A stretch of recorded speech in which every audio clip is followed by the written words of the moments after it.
Spears and Steinberg. You know what the fuck it is? Aries and Andy, chewing the jerk. You know it's time to get this work. The real raw, gutter, uncut cocaine. No political corrections. Always sleep. Fuck being awoke. We discuss politics and jokes. Subscribe, we lit. There's levels to this shit. Before you was sucking on your mama's tit. Aries Spears don't give a fuck. We talk about race a lot, racism. Sexism. Much love to my loyal bitch bag holders. Rollers, clip loaders. We got them in the folders. The whole world on our shoulders. Spears and Steinberg. Yeah. This O Steve comes to us by our normal O Steve field reporter, Frank Williams. You remember when Dave Chappelle, one of the most popular, greatest sketch comedy shows of all time, did the segment on Making the Band. And it was the spoof off Making the Band. And they had the one black Jamaican kid, Dylan. And Dave would always say his name 5 times. Dylan, Dylan, Dylan, Dylan, Dylan. So this is a play on that. So he wants to play on that. All right. Well, who do you think the best producer is? For the Spears and Steinberg podcast? Yeah. Oh, Steve, oh, Steve, oh, Steve, oh, Steve, oh, Steve. Which one of those Oh Steve is the better one? The first one or the fifth one? They are the same. They all have potency. There's no one thing above the rest. If there's any people that are Jamaican, tell me what I'm doing wrong. Because my accent sounds pretty goddamn good to me. But I know to a real Jamaican, they'll find the idiosyncrasies and say what I'm doing wrong. How would Oh Steve? Do say Oh Steve again though? Oh, Steve. What'd you think? That sounds right? It sounds right, but what do I know? What do I know? If you're from Jamaica, I'm sure you're gonna hear something that you go, yeah, well, this is just a. Yeah, that's why I want a real Jamaican to tell me what's what. Dude, one of the funniest Jamaican things that you did, the Jamaican voice, is when about the cool breeze. The cool breeze. But it's so cartoonish. But it was just funny. Yeah, quick quiz. When you went, what do I know? And then I said, what do I know? What would a drunk say if you asked him, did he think it was a good one? I don't know. What would wino? Why no?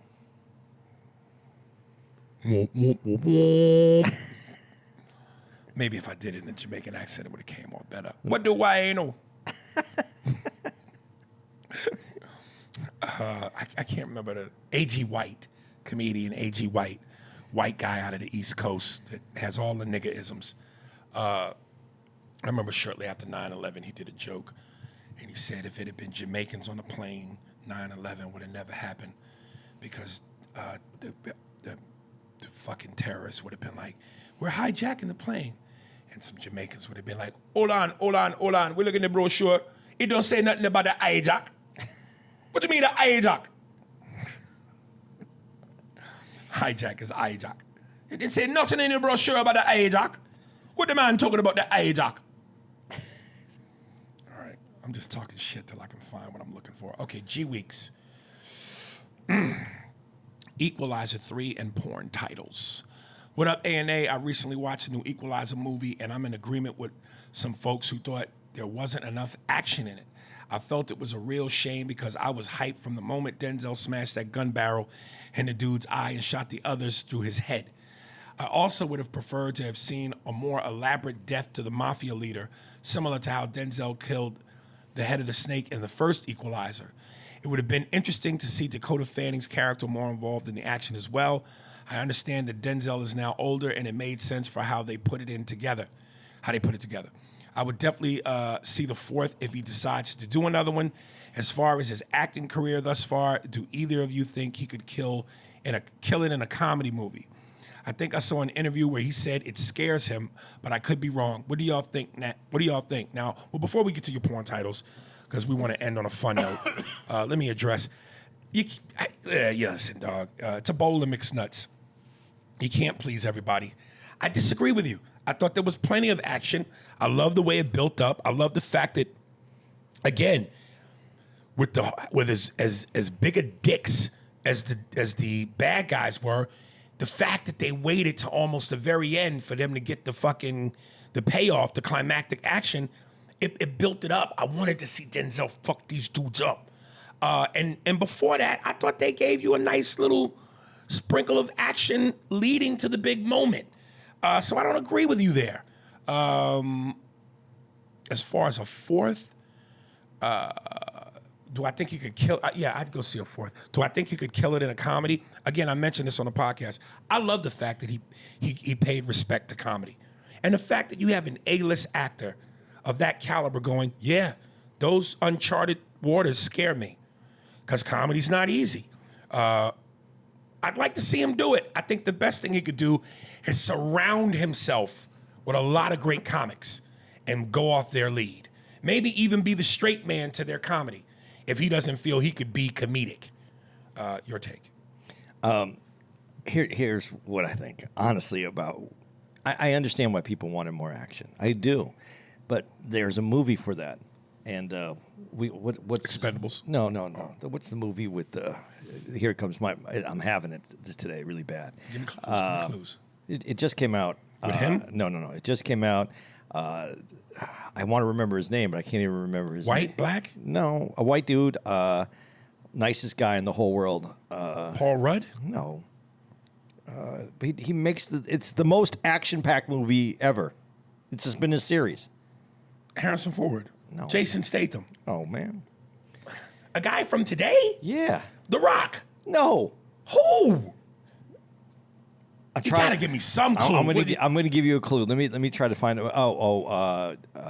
Fuck. Why does it go away? This is the worst. It's been. Who's in the movie with him? Can you remember the chick? No, it's him. Holly Berry was in one of them. Barry. Yeah, everybody's yelling it now. James Bond? No. Now I'm getting mad. Fuck. What the fuck are you talking about? And you said it just came out? Came out recently. Nicest guy ever. He buried his guns, his money, everything in the ground. Keanu Reeves! Jesus Christ, that was hard for both of us. You should have just went, yeah. Cans. If you would have said, yeah, or cans, Yeah. that would have been it. Yeah, but this is now every action movie is based upon that amount of action, and Just nonstop. And we're going to squeeze in dialogue where we yeah, can. that's what I was going to say. Right. Yeah, it's incredible that Denzel, as great of an actor as that he is, he'd want some dialogue and some buildup of emotion and character in And his to fucking show movie. you that he can act, and yeah. Well, you Yeah. don't need to show us that. We know that, but But he wants to do that. That's why he Yes. got in. That's why Yes. he's an actor. Yes. So he doesn't do a movie that is a Keanu Reeves style, kill 'em all, blow everything up, where there's hardly any dialogue.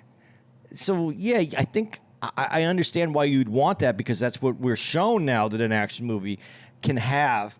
But I think you're getting something different from a man who can act in the way that he does. So that's why it's like this. And the other part, what was the second part of this? comedy. Could he do a comedy?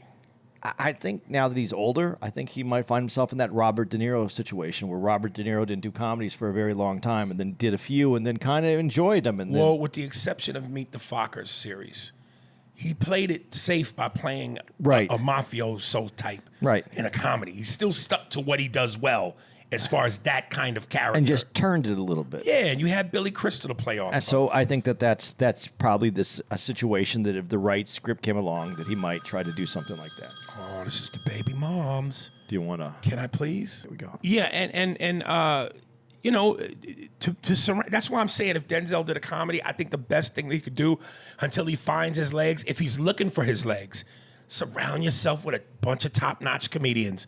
And how great would that be for guys like me or a bunch of other dudes to be surrounded by one of the greatest actors, and certainly within our community, a black acting royalty. For us to work with him, or for other black entertainers to work with him, and he work off them, I think that would be the smartest move he could make. But I think he's ultra talented. He could do that movie. He could do that movie. But like you said, I think he needs someone to play off. And I think that was also something that, like you said, there could be a lot of comedic actors in the movie. But to have someone like we just said, Robert De Niro and Billy Crystal, they learned how to work. He learned how to work really with one other person doing comedy. and then built up from that. And I think that's what you need is someone that the two people can work together. And I think De Niro knows who he is. Even in Meet the Fockers, I don't want to use the word asshole, but he's playing that. Like an ex-CIA agent. He knows how to be intimidating and so he's staying within the realm. You ain't seeing De Niro doing Ace Ventura. Well, he's not talking out of his ass. No one else is doing Ace Ventura either, though. Right.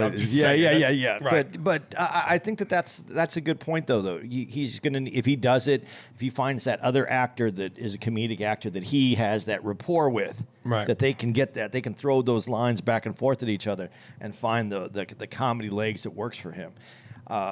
I think that's there. But he had, what's the movie that he did? It's not really a comedy, but it has comedic tones in it. Are you going to say The Comedian? Because I never saw that. No. I'm talking about Denzel.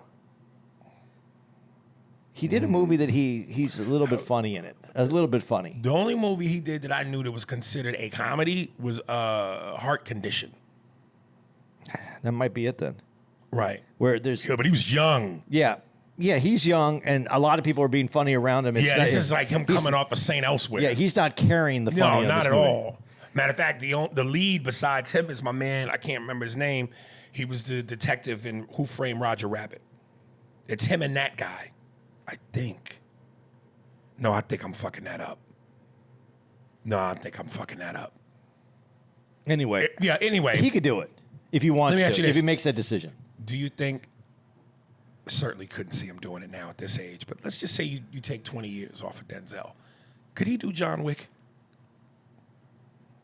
Well, this is...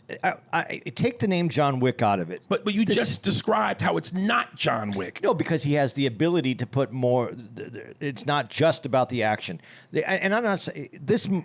John Wick is action first all the way.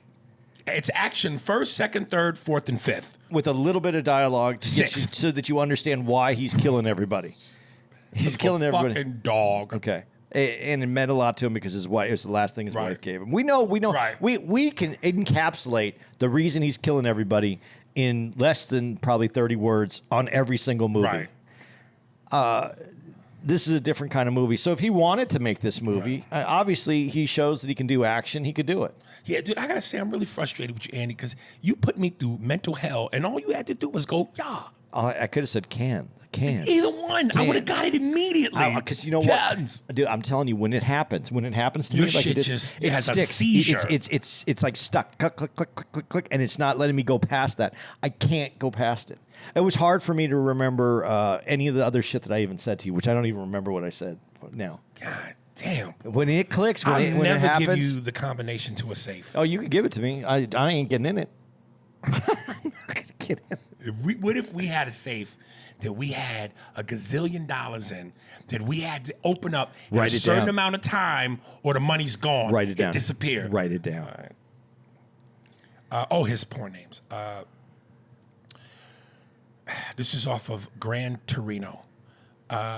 Gran Mandingo, starring Clint Needswood. Clint Needswood. That's pretty funny. That's pretty creative. Yeah, it's good. Gran Mandingo. Right. I'm trying to remember what Gran Torino was about. Gran Torino, that's with, I'm going to do it again. Don't. Clint Eastwood. Yes. And that's where... you just got points for getting your name right on the what do they call that test? The SATs? Yeah, you get a certain amount of points just for getting your name right. Yeah, it's the Clint Eastwood vehicle. Yes. Where his next door neighbor is Uyghur. I believe it's Uyghur. Is that what they were? Indians? It's an Asian. And there was a gang, and he no more. Turned around. Gran Mandingo is a nigga with a big dick who fucks all the Asians in the community. Because their clits need wood. That's good. Know what I'm saying? It was good. It was well thought out. It was well thought out. Know what I'm saying? Yeah, man. No, I mean. Why can't I just do my own yeah, man? Because that wasn't close the enough. play. That wasn't the play. All right. Coach drew up the play, nigga. All right. Okay. This is a play off The Hateful Eight. The Eight Full Gape, starring Girth Muscle. Kurt Russell. Yeah. Girth Muscle. The 8 full gape. I think it should have just been the hateful gape. It didn't have to have the whole Right. The hateful. Because I'm gape. trying. What is the 8 full? I know he's going hateful, but what does 8 full have to do with gape? 8 full inches of gape. I don't know. Oh, That'd that's be a pretty. probably eight full gape. I like what you said. Hateful gape. It's just an angry asshole. Oh, it's really hairy. Right? And if you put your dick in, you might not get it back. It makes really scary fart sounds. Yeah. Give me a minute. I'm gonna show you what that means. Dude, do not. Please No, I'm don't joking. forbid No, I'm it. joking. No, okay. Let's be honest, Aries. Yeah. We talked about this yesterday. We had barbecue out here Yes. in Louisville at. Come on, please don't do it. See how. Just a bit outside, This is Cleveland, gonna- this is because gonna- you said it, and my stomach went. You hear that? All right, your fault. Go What ahead. was that? Mama's? Mama's mustard and pickles something. I think it ends with ass relief. It might not be. But Aries, I felt it I felt it most of the day. And I felt it most of last night. Yeah, I did. All last night, I still felt it in me. Yeah. I didn't even eat last night. You know what happened? And here's what's great about doing an hour on stage. It's like a workout. The talking, the moving. So by the time I'm done with the second show, dude, for a half hour, I was just walking fart. I was just walking, going, Well, there was one time when you were selling merchandise and I'm next to you. and I farted. And I was like, I didn't know who it was. I thought it was Oh, you. dude. But I was like, who in the fuck just Dude, ripped ass here? Who let the dogs out? Yo. It was bad. Okay. I don't get this at all. Dude, I was sweating on stage last night. Were you? The very first show. Because Yeah. I was trying to work all that. Yeah.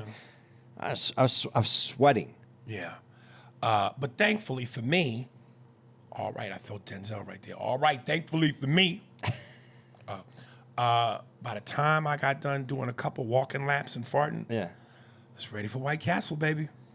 Yeah. I walked you back over there last night. did? Yeah. Do you remember? I don't. Aries, there's this great thing about Aries. And you won't be able to tell because Aries keeps it very. There's many great things about me. But this is really great. Keeps it very together, and then afterwards we're walking back, and the where we're staying in Louisville, we're staying at the hotel is right next The Loft. Yeah, right next to the club. You just go around the corner, and there's the club. If you took a shit on yourself, you'd have enough time before Andy set is over to walk back and change your drawers. You would, Right. So we were walking, and we both were walking out at the same time. Actually, we should tell that too. What's his name? Steve Trevino came to see They're Aries. like, who? Who he's a famous comic. Some people might know who he Yeah. is. And he came over, and he's a great guy. And so we all had some drinks together, and then we decided to leave. And as we were leaving, Aries goes, "I feel good enough now." And I thought, "Good enough for what?" He goes, "Good enough to go get my White Castle." And I go, "Okay." So we started to walk over there, and the White Castle is right down the street from the hotel. Not even down, across the street.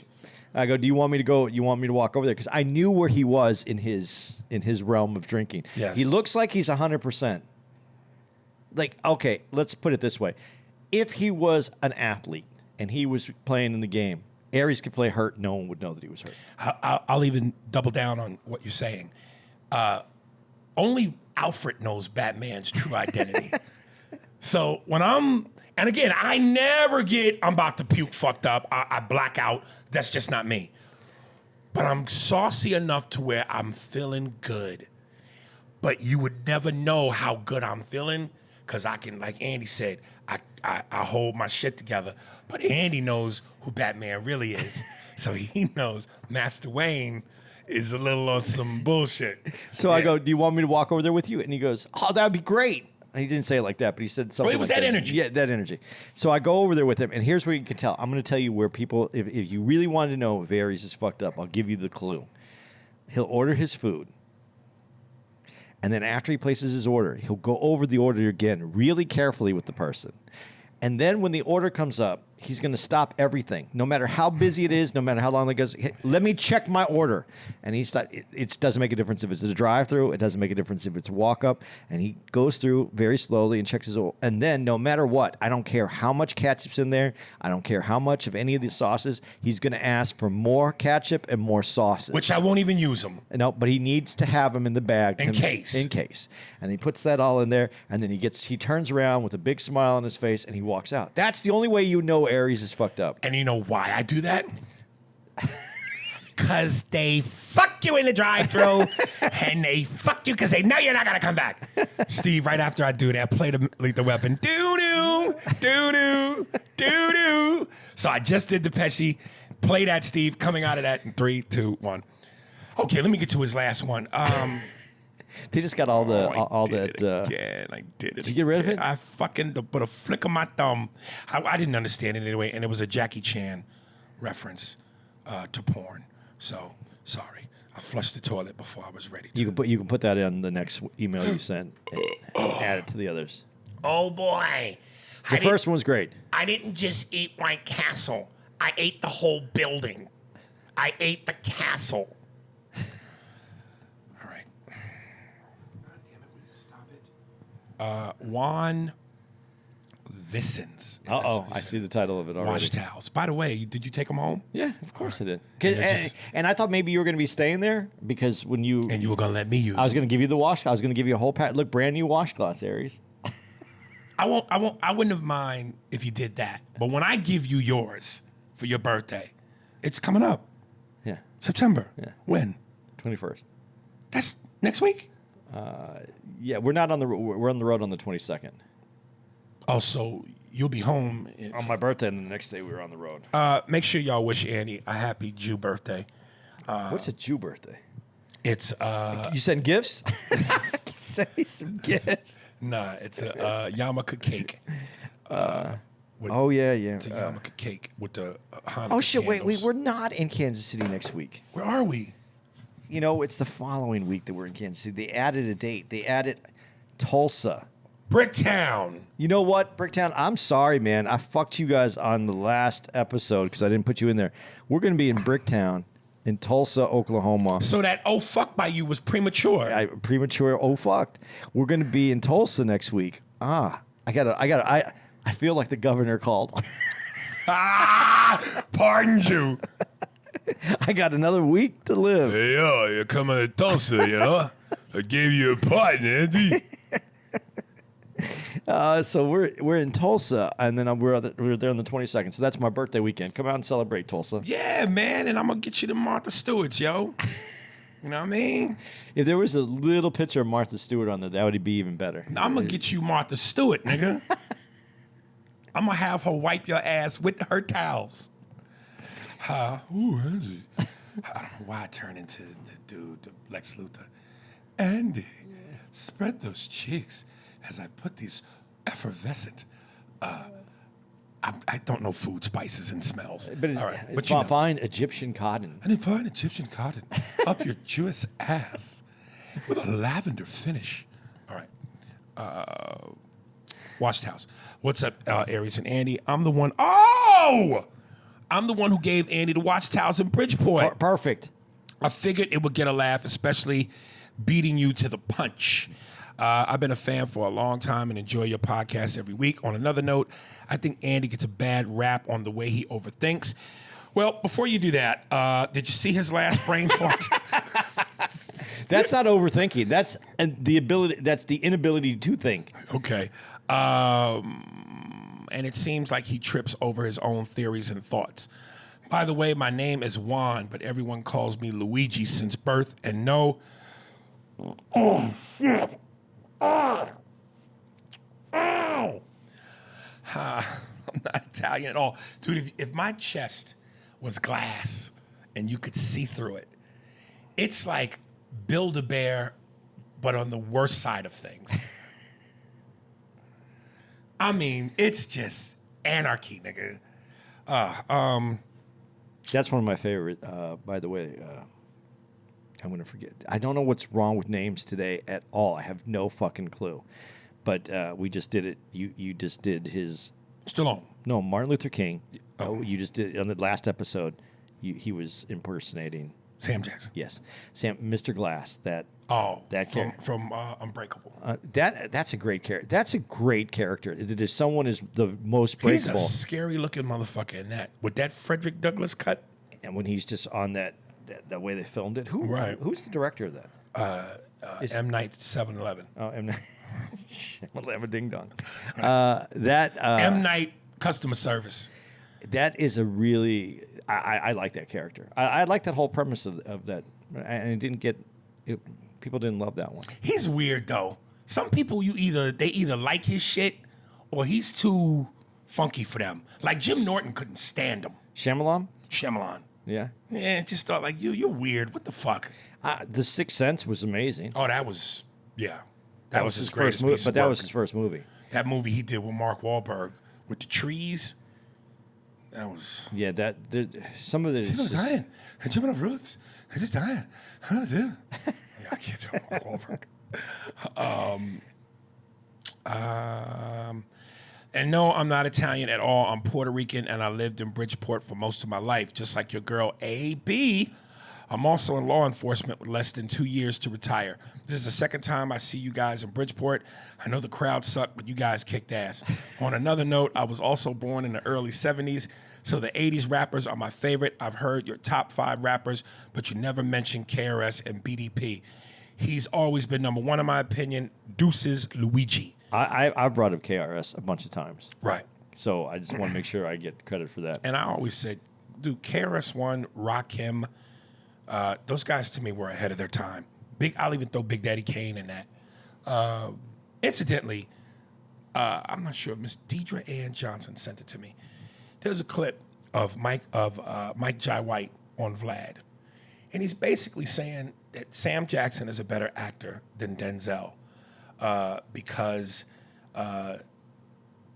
Denzel couldn't play the role Sam played. A lot of the comments were, of course, well, both brothers are great, and we're lucky to have both of them. But Mike Jai, you bugging, nigga. And I second that because I'm going, okay, so Sam Jackson, from what I can remember, he goes, could Denzel have played the junkie that Sam Jackson was in Jungle Fever? And I go, well, before we talk about who could play what, Denzel has played a paraplegic in Bones. He's played an alcoholic in Flight. And an alcoholic and a junkie, to me, ain't that far apart in terms of, motherfuckers being fucked up. He's played a crooked cop, Training Day, autobiographical, Drug Pen and Frank Lucas, a civil rights leader and Malcolm X, and he's done Shakespeare and Macbeth. Mike Jai, my nigga, and I know Mike. Call him Uncle Mike. Nah, son. Nah. I think Denzel could do any role that Sam has done. And I don't know if I want to say, can Sam do what Denzel has done? But Shakespeare and Macbeth. I would say it differently than that. I don't want to see Denzel doing the roles that Sam has knocked out of the park. And I don't want to see it go You don't the want other. to see Denzel play the nigga from Django? No. No? I really don't. I think Sam killed it. I He don't, did. So I don't need to see that. You don't need to see Denzel play the role from A Time to Kill? I think he killed. I think Sam. I think he would kill that Denzel. I think he would, but I love the way that Samuel L. I'm going to do the full name because I love the part. respect on that. Samuel L. Jackson played that part. When he looks at him and goes, "I don't want you." You know the scene better than I don't. Right. I don't want you to. How does he say when I needed you because you are white? right. What's that scene? I need you to be. You think like them. Them. That's Right. That scene. That's how you save my ass. You're one of them. You're the enemy. You're on the bench. Dude, that made me go. You feel that?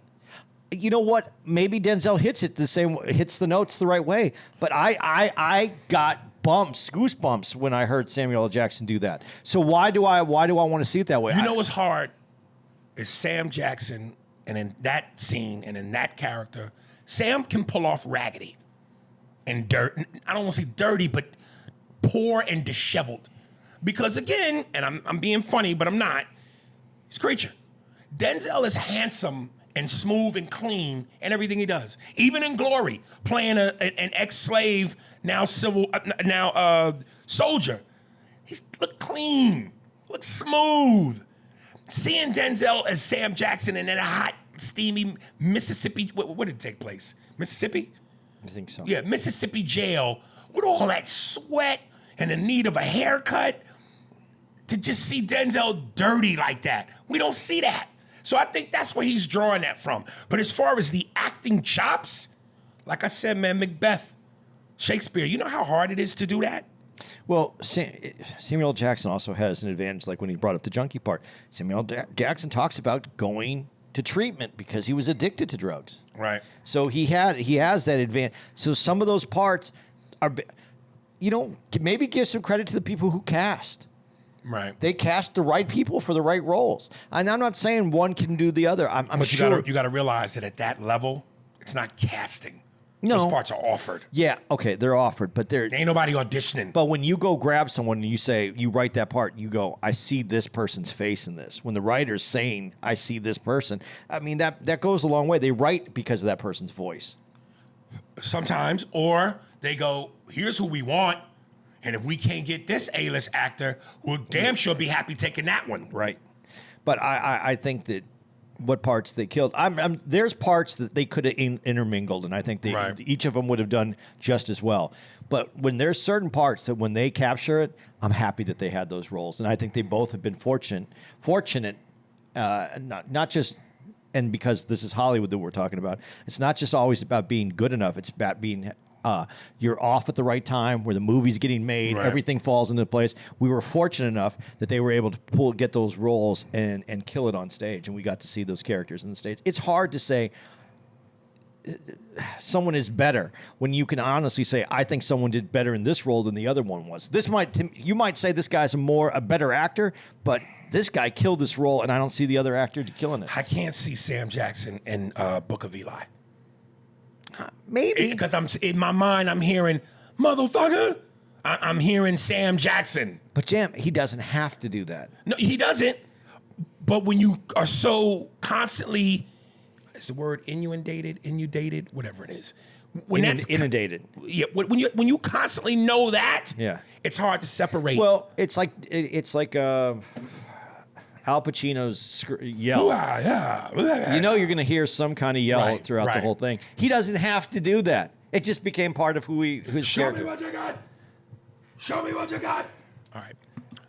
All right, I'm in the dark here. Huh? All right, I'm in the dark. What life? I got no life. All right. Tony, for the show. Hey, y'all, back again, and thanks so much for reading my emails. I'm wishing y'all the best in life. Hey, can you please try and get Al Sadiq on the show? He's OBE. I don't know what OBE is.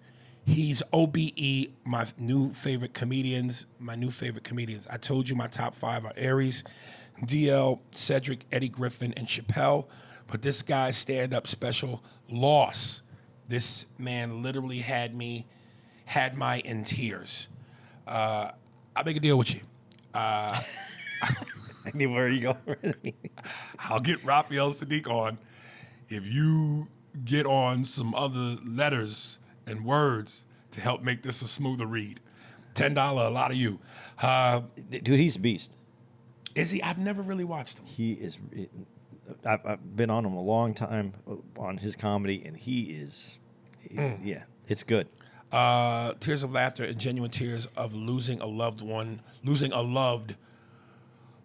And you know, Tony, this is so short. This email is so short.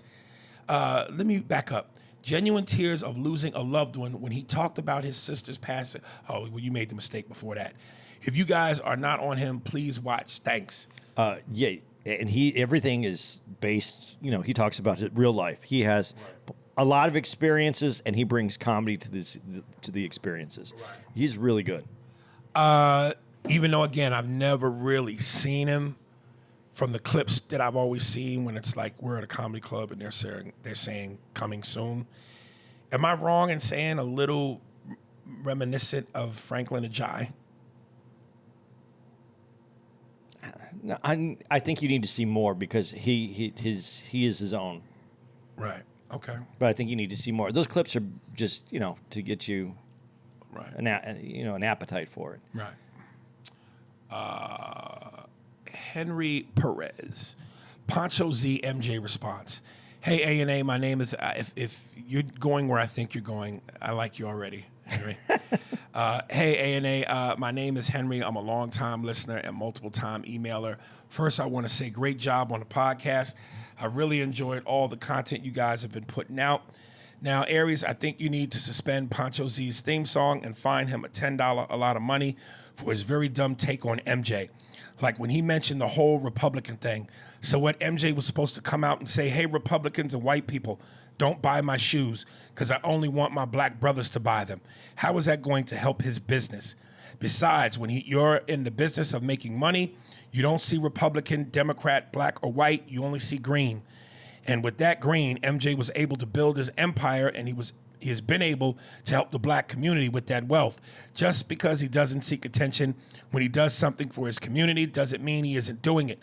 Like, for example, LeBron, who wants a fucking statue built for him every time he supposedly builds a new school or when he takes a huge shit. LOL. MJ does his thing quietly without having to seek any validation, and that is what a true GOAT does. So please, Poncho, stop taking bits from a salty Scottie Pippen who was clearly deflecting anger towards MJ because he's angry at himself for making his ex-wife a hoe into a housewife, LOL. Anyway, guys, sorry for my long-ass email. Stay safe and blessed. P.S. What do you guys think of Trump's mugshot and his rise in popularity amongst the black community? Well, before we hand that section over to Andy, attaboy, I don't have to say nothing. You said it, Poncho. But I will add this, and I've said this, and Andy's alluded to this. You guys got to stop thinking that just because it's not seen or does it make noise, it's not being done. Michael Jordan has done things for the black community. And number two, technically, he ain't got to do a goddamn thing if he don't want to. But he has. But again, with some of us, there's never enough. Now, let me get off that because I remember I read in the YouTube section, Brandon said, yo, this infatuation that I have for MJ is sickening. And it's scary how much I'm on this man's nuts. Listen, man, I idolize greatness. Ali, Jordan, Pryor, Murphy, I idolize greatness, all right? But the only way you know I'm on his dick is because you on my dick. You understand? When I take a pee, you be sitting on the tip of my dick, pissing too. All right. Cocksucker. What was it? Trump and the mugshot, and why is his rise in popularity amongst the black community? Okay, I'd love a little bit about this right now that's going on. Okay. Here, I'm going to get into this just a little bit. I'm going to try to keep me down to a certain amount of time. Okay. Let's say 5 minutes. Okay, I'm going to try to do it in less. First of all, what we have to understand, and this is very important. I hear everybody talking about Republicans and the conservative side. And that was, for a long time, that was the side that ran the country. It really was. It was the side that ran the country. The Reagan years, everything that happened, it was a conservative time. It was a Republican time. It was a money-making time. It was all this that happened. And rightfully so, the media was harsh and critiqued that side because they were the people in charge. You always... there's a responsibility to critique that side that's in charge, that's running things, it's making decisions for the whole country, even though it's affected. Virtually, it's only half the country that is in charge. Well, we're in a different position, and this is why it's funny that we're not actually realizing this. The liberal side is running the country now. The way that we do, the way that we're dealing with things, the way that what is right is the most important thing. Emotionally, what is right, and we have to be a certain way, and this is the side that is showing the strength. It may not be the largest amount of people, but it's where the strength of what is happening, and it's what the media actually is on the side of. And that's not the media's job. The media's job is to critique the people that are exercising power. And they're not doing it. And that's why you see a rise of Trump again, is because, one, this side, that liberal side, couldn't stop talking about him. He's been out of office, and all they did for all this time is talk about him. They made him such a priority. All these different areas went after him in lawsuits. If they would have just let him go away, and not given him the press, he would have disappeared. There's enough people that actually don't like him on the conservative side that realize that he was so harsh that he caused a lot of the problems that he had. That they would have just walked away from him, and they would have found there would have been other people that would have been brought up. But when you alienated people and you went after this guy that they looked to, and they felt that he was unjustly accused of things, as we find out, as it's coming out more and more, even with some of the things that happened to him while he was in office, and these same things are going against Biden now. And we're seeing it happening, but they're not being. But it's not advertised the same way. All the way to what you said about his shirt. People have used mugshots on T-shirts forever, but this motherfucker is the first person that's being accused of whether he should be a lawsuit and who legally owns the rights to the mugshot. And his mugshots look like he actually did something. But the thing is, what difference is it? Everybody else has used mugshots, and no one has ever questioned it. Now we're questioning it. You guys have made and I'm going to say this, you guys, and when I'm saying you guys, you ultra liberal people that find fault with everything for everything. If he smells something, whatever he smelled is bad. You made him popular. You brought him to this rise of power. So it's our fault. No, it's not. No, I mean the media's fault. It's the media's fault for giving him all this publicity and keeping him up. And what they do is when something comes out about him, the opposite effect happens. Yeah, they're like, he's done this. And so then you bring that whole other side comes out for him. And you brought them. You brought him and you brought them out. Listen, I think, I just hope, because, I think all the indications point towards he may win it again. So I just hope he names his campaign The Empire Strikes Back. It would be funny if he did, man, because I'm telling you. Because I think he's going to win.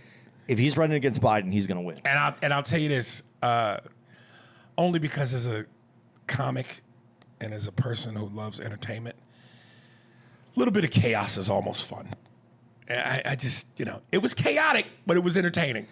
Well, I just would like that person. I forgot who it was when I said, I forgot which paper got rid of their, the accountable person who tells, whether the president holds them accountable, truth or lie about what they said. And they got rid of him. And then I said, why did they do that? Someone said, well, they don't need him for it.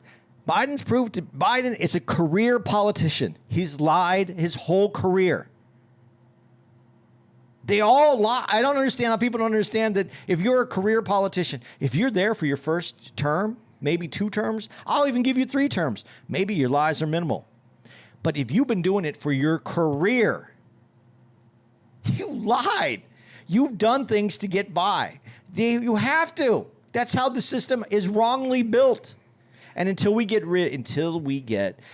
term limits, until we get the money out of politics, until we get rid of a ton of things that we know we need to get rid of, including Biden and all these changes he was going to make that Trump put in. He's reversed 2 of Trump's two major parts of Trump's laws that he put in. He could take him out if he wanted to. He hasn't, because it's the same fucking thing. You guys are just dumb enough to believe it. So now, real quick, speak to the rise and with black popularity. Oh, and black popularity? Because I think people realize that some people realize that they were in a better position before Biden got into office. And Biden hasn't helped us, and Trump isn't going to help you either. He's the only thing that I like about Trump, and I've said this, and I don't know, people think that I support Trump. I don't want him to win. I would like them to have someone else win. Hopefully there's someone else that comes along and can win and will do a better job at steering this country in the right way. But Biden is not the one, and neither is Trump. They're both old, and I don't mean old as in like they're no good because they're old. I'm saying that they're old and their ideas are older. We need new ideas.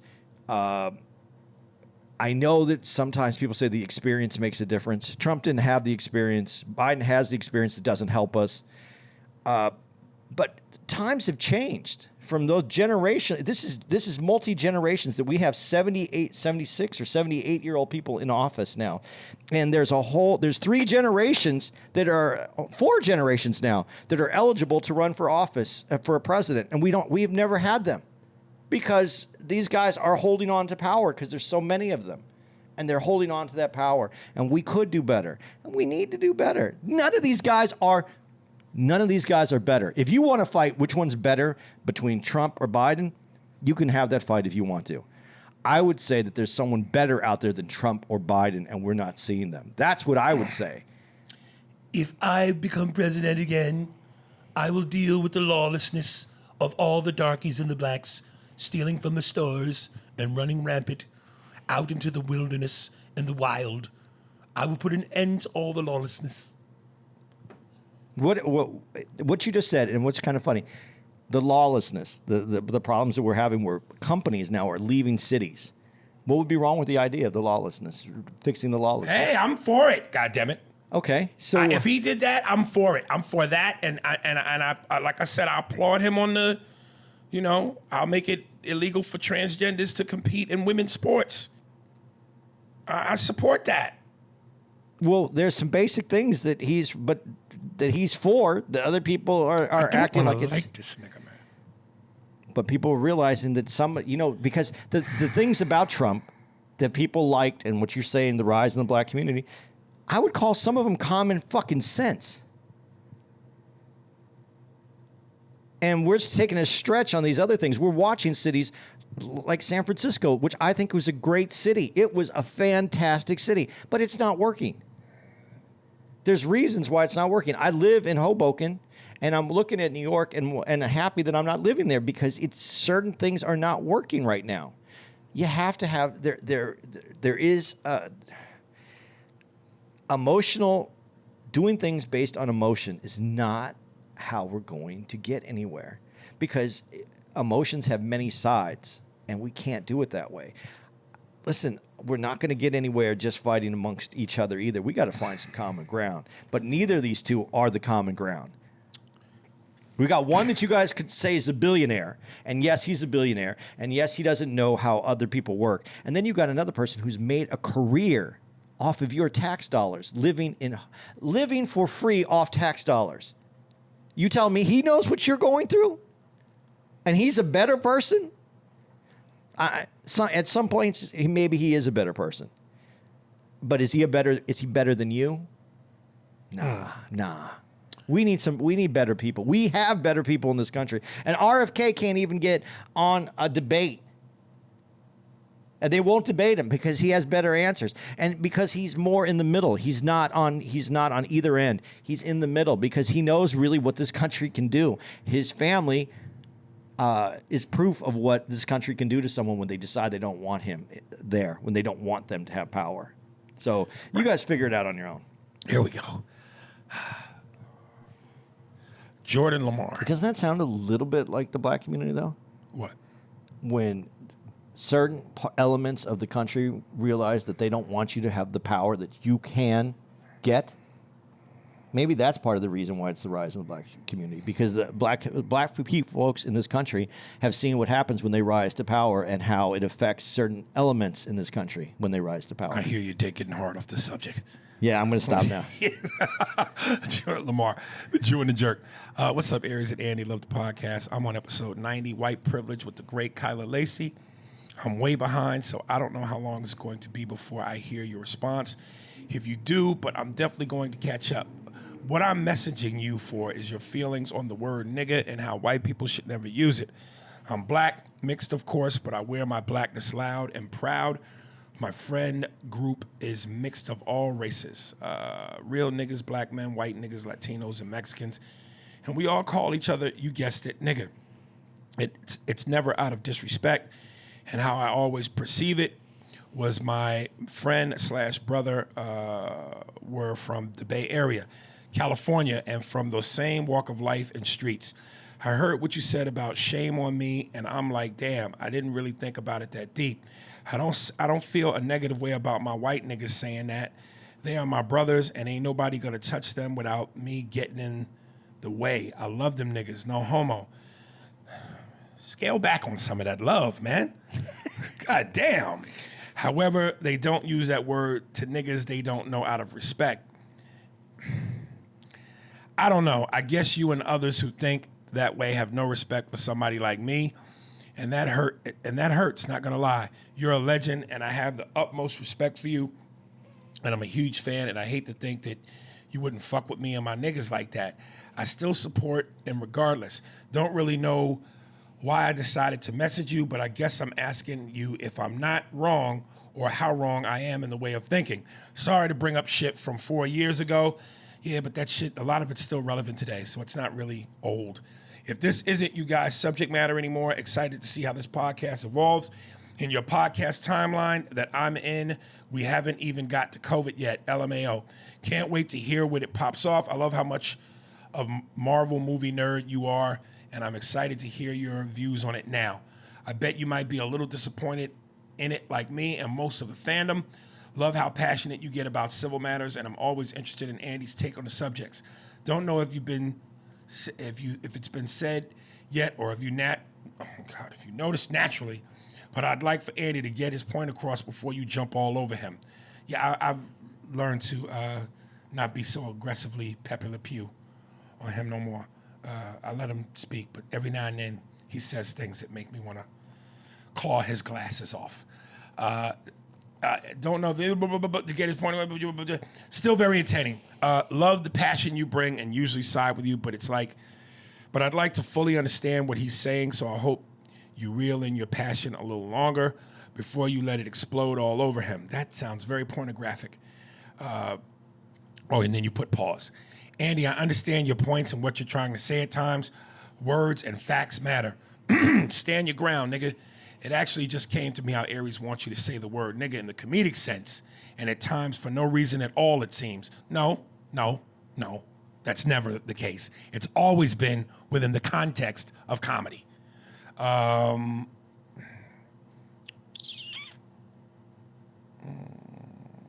Explanation, Aries. Anyway, I hope you get a movie or a TV show, Aries. You deserve that shit, man. It's a complete joke how the business don't fuck with you. Fuck all those white boys podcasts too, nigga. I don't fuck with none of them. Big shout out to Vlad. Again, a big fan of both of you in the podcast. Both. Love and respect. Peace. Listen, man, I can't tell you how to do with you and your compadres, but my skin doesn't seem to stay still for me to allow a white person to call me a nigga. My skin gets to James Brown dancing. It crawls. I can't. I've seen too much. I've read too much. You know, when you read the autobiography of Malcolm X, when you see PBS's Eyes on the Prize, Still I Rise, James Baldwin's I'm Not Your Negro, you've seen The Butler, you've seen Selma, you've seen 12 Years a Slave, you watched Roots, and you know about buck breaking and the history of slavery and lynchings. Nah, man, I can't. I can't. Black people, culturally, we say it to each other in an endearing sense. We know where it comes from. We've turned our pain and our lemons and made lemonade. I don't want to get off on a tangent, but nah, man, I can't do that. And if that's what you do, mazel tov. But I don't know how you comfortably can allow a white person to call you a nigga. I don't care how great the friendship is. No.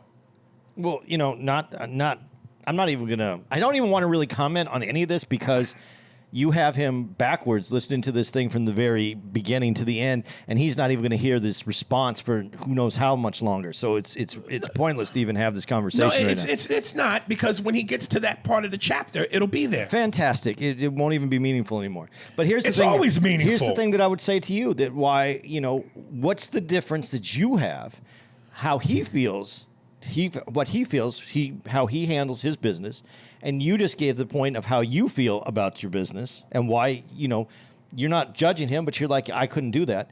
But then there's other black men that are like totally against that word, period. And black men shouldn't say it to each other, use it in public. It opens the door for more white people to be to try to use or to take over some ownership of this word. They want that word just completely dropped. So you're in the middle. Yeah, I know you think that you're progressive in the way that you're saying, nah, he shouldn't have, that you can't get behind it because of that. And you've seen all these movies and you're educated and you put yourself, but there's educated brothers that would tell you that you're going about it the wrong way yourself. Listen, one of my guys is Willie D from the Ghetto Boys. I remember one time I did this podcast. I said, nigga, he was like, hey, please don't call me king. Don't call me nigga, call me king. I don't like when black men call each other niggas. And out of respect for him, I don't do it.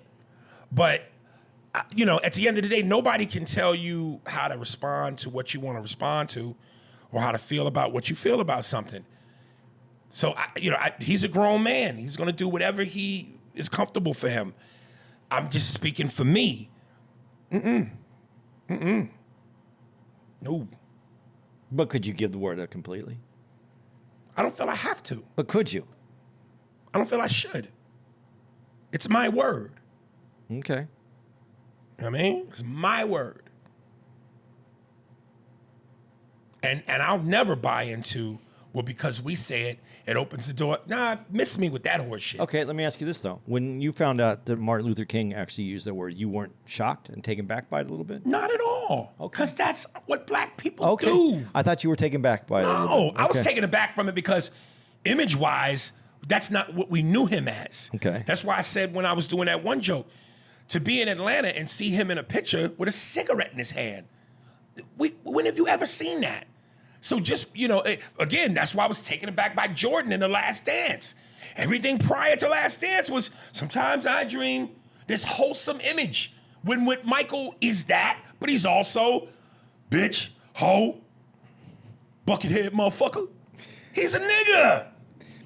But at the same time, you recognize imagery is important because that's the image of Martin Luther King actually surprised you. Yeah. So you don't think that image is important, that losing that word could be important?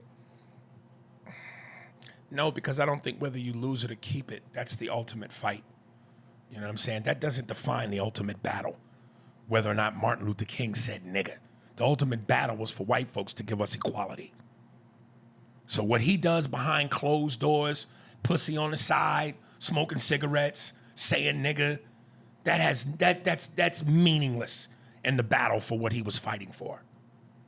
That's his personal time.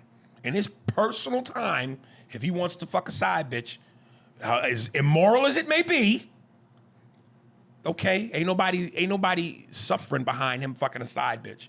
But we suffering not being able to vote. We suffering being shot with water hoses and dogs sicked on us, being beaten by the police. Ain't nobody suffering because he says nigga and smokes a cool. I think you know my personal position. Yeah. So, but I want to make sure that it gets said because I know that was going to be something else that was going to be said in this. Yeah. I think the thing that I like the best, and I forgot which guy said it, I forgot what he said, who said it, but I like that he said that white people not being able to use the word is one of the greatest equalizers. He didn't say it this way, but I'll say it this way. Is one of the greatest equalizers because it allows white people a small glimpse into the reality of black people when there is something that anybody else can do, but they can't do it. And black people in this country had a lineage of people that couldn't do what white people were doing. And this is one small thing that white people can't do that black people can do. Freddie, pass me that lighter. I feel like smoking my cool. Coretta, bring me some more chitlins and another beer. Boy, them niggas crazy. Did you hear what the motherfucker said? This behind closed doors. Dr. King is a nigga. Hey, everybody get your cards, let's play some speeds and roll some dice. Nigga, you crazy. You won the last game, but when you didn't pay, you made me flip the goddamn table over. Coretta, bring me some more chicken. Don't get this nigga nothing else. Look at this silly bitch. If you didn't have someone, an influence in your life, Right. like Richard Pryor, who took that word and made it, basically, I'm not going to say he's the architect for the word, because we know he's not, but the architect for the way the word is used today. Here's a perfect example when you just said Richard Pryor. He was trying to be Cosby. Imagine if he stayed doing that and not who he really wanted to be. We wouldn't have the greatest comedian of all time. Yeah, I'm not. So that word belonged to us, and he made it poetry. I'm not. See, and I've never disagreed with it, and people have commented on that. I take a stance, but then I laugh at it when you say it. And you're right. I do laugh at it when Ari says it, because when Ari says it, it's funny because he intended it to be funny. I'm not saying it with the intent to not be funny.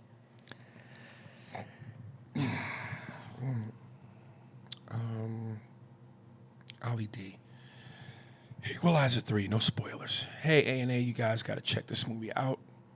If you haven't already, I think it might be the best one out of the three. I agree. In my opinion, Denzel makes John Wick look like a bitch. And I know that might sound extreme, but Denzel's characters in this was so intense, and the movie was so much more realistic, but also still badass. Anyways, that's all I have to add. Bye, Felicia. I wish that would have been the first one that we read on this podcast today, because then I would have had John Wick. I would have known what I was talking about. Right. We wouldn't have taken that detour. That I felt like I was. You know what I felt like? I felt like I was in. What are those circles? It's not a four-way stop, but it's those circles you go through that everybody has to stop, kind of. Cul-de-sac? No. You know what I'm talking about when you're driving and it's a four-way stop, but it's a circle. Circle, right. Yeah. I don't know what it That's what my brain feels like when it gets really? stuck in those. And I can't get out of it. I just keep going around in the Right. circle. I can't get the fuck out of Right. it. But, man, I agree. I don't know if it's the best because you don't get to that without the first. And this one needed everything from the first episode to tie in to why we have everyone in this episode, in part 3. Right. But it's as good as the first. Yeah. So I liked it, man, and I really like how they did it. And I get, again, someone wanting a John Wick kind of movie, but this isn't what you're going to get from the people that put Equalizer together. It's a different kind of movie. So anyway, where are we at? I think we got one more. Go ahead. Derek Thomas, The Rabbit Hole. Hey, A&A, my name is Derek. Just writing this email to let you know how much I enjoy the podcast. I started from episode 1. Also, I also fall into the YouTube rabbit hole from time to time. I love the impressions and the facial expressions that come along with them. You and Andy make a great team. You're like a dynamic duo of the podcast game. Whoever thought that chitlins and matzo balls would mix? LOL. Anyway, keep up the good work. Not every movie title I see, I'm trying to come up with porn titles for it. You guys are sick in the head for this, and you need help, LOL. Okay, let's get to a porn name. Movie 28 Days, starring Sandra Bullock. Porn name 28 Shaved, starring Sandra Bullock. It's on the right track. Hopefully, no $10 a lot of money. Peace out, Derek. I think you did get one, Derek. Sandra Bullock. If you say it fast enough. Sandra Bullock isn't bad, but Yeah. it's shaved. But 28 days. Shaved. Yeah, 28 days, 28 shaved. Yeah, it's in there, but it's not really in there. Yeah. It's just a bit outside. Yeah. All right, want to give out some dates? Yeah, man. Hey, we're going to be in Tulsa this week. Yeah. You're listening to this, and we're in Tulsa. Sorry I didn't say that. Tulsa, I apologize to you guys. Come out and support Tulsa. We really, I'm excited by that. But then, the governor has not called, and I'll be in Kansas City, September 29th through the 30th. Let me get back to Tulsa, though. We're out there, because I don't know the exact dates. Let me get the dates for Tulsa, so we have them.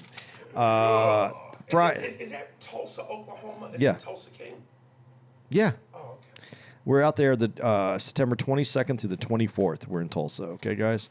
Come on out. Support that. It's a good room. It's newer, and we got to keep building that comedy culture out there. I think it's going to be a great one.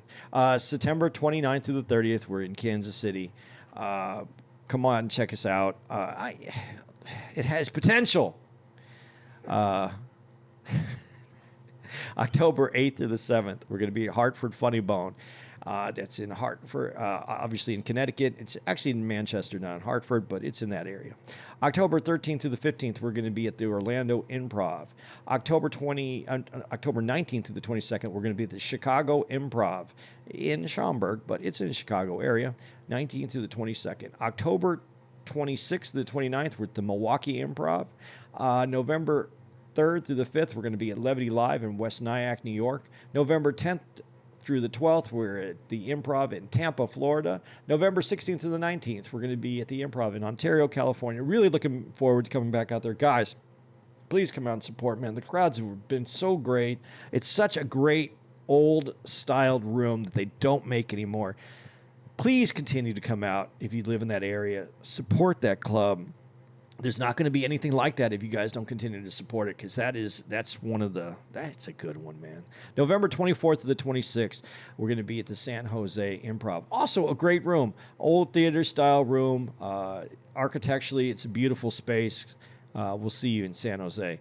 December 1st to the 3rd, we're going to be at Tacoma, Washington at the Tacoma Comedy Club. December 7th to the 10th, we're at Magooby's in the Baltimore area. December 15th to the 17th at Summit in Fort Wayne, Indiana. December 21st to the 23rd, we're going to be at the Bricktown Comedy Club in OKC. And December 28th to the 30th, back in Washington, D.C. at the Improv. I think that'd be it. Yeah, you sure? This feels pretty show. That's a show. That's a goddamn show. Spears and Steinberg. Thanks for listening to the Spears and Steinberg podcast. If you'd like to know who's responsible for this shit, it was hosted by Ari Spears and Andy Steinberg, produced by Steve Merrick and Anthony Holmes, executive producer, Big Papa, Robert Kelly, and Matt Kleinschmidt for the Laugh Button podcast. For more information on where to find us on the internet, visit SpearsburgPod.com.